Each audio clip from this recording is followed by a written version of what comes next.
நிறைய பேர் கேட்பாங்க, கெட்டவங்க மாத்திரம் எப்படி ஜெயிக்கிறாங்க? நான் நல்லது பண்றேன், எனக்கு எதுவுமே நடக்க மாட்டேங்குது. ஒன்று நல்லா புரிஞ்சுக்கோங்க, யுனிவர்சல் உங்களுக்கு நல்லது கொடுக்காது. ஏன் தெரியுமா? நீங்க நல்லது தான் பண்றீங்க, நல்லது தான் செய்றீங்க, எதுவுமே நீங்க உங்களுக்கு விருப்பப்பட்டு நீங்க எல்லாமே கொடுக்குறீங்க. ஆனா உங்களுக்குள்ள ஒரு விஷயம் நடக்குது. எதை பார்த்தாலும் பயப்படுறது, இதை பயப்படுறது, இதை செய்யலாமா, அதை வேண்டாமா, எல்லாமே பயப்படுறது. யுனிவர்சல் உங்களுக்கு கொடுக்கறது நீங்க எதை நினைக்கிறீங்களோ அதை தான். உங்க ஃப்ரீக்வன்சி என்ன எப்படி இருக்கோ அந்த இதுக்கு அலைன்மெண்ட்டுக்கு தான் அது உங்களுக்கு கொடுக்குது. இது நல்லவங்க கெட்டவங்கலாம் கிடையாது. உங்க அலைன்மெண்ட், உங்க திங்கிங் ப்ராசஸ், அந்த திங்கிங் ப்ராசஸ் என்னவா இருக்கோ அதை தான் கொடுக்குது. நீங்க பயப்படுறீங்க, உங்களுக்கு பயம்தான் கொடுக்குது. அவன் தெளிவா நான் ஜெயிப்பேன், நான் என்னால் இருப்பேன் அப்படின்னு நினைக்கிறான், அவன் ஜெயிக்கிறான். அப்போ எப்படி யோசிக்கணும்னா, நான் செய்யறது கரெக்டு, நான் பண்ணுவேன், என்னால முடியும் அப்படின்றது ஸ்ட்ராங்கா ஒரு பிலீவ். நீங்க நல்லது பண்ணாலும் பயமே இல்லாம, ஓவர் திங்கிங்கே இல்லாம, என்னால முடியும், நான் இன்னைக்கு தோத்திருந்தாலும் பரவாயில்ல,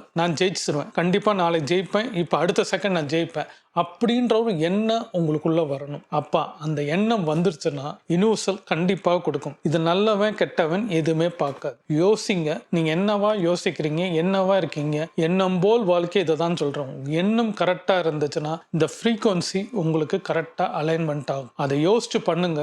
நீங்களும் எல்லார மாதிரியும் நல்லவன் கெட்டவன்லாம் இல்லை, உங்களுக்கு சக்சஸ்ன்றது வரும். யோசிங்க.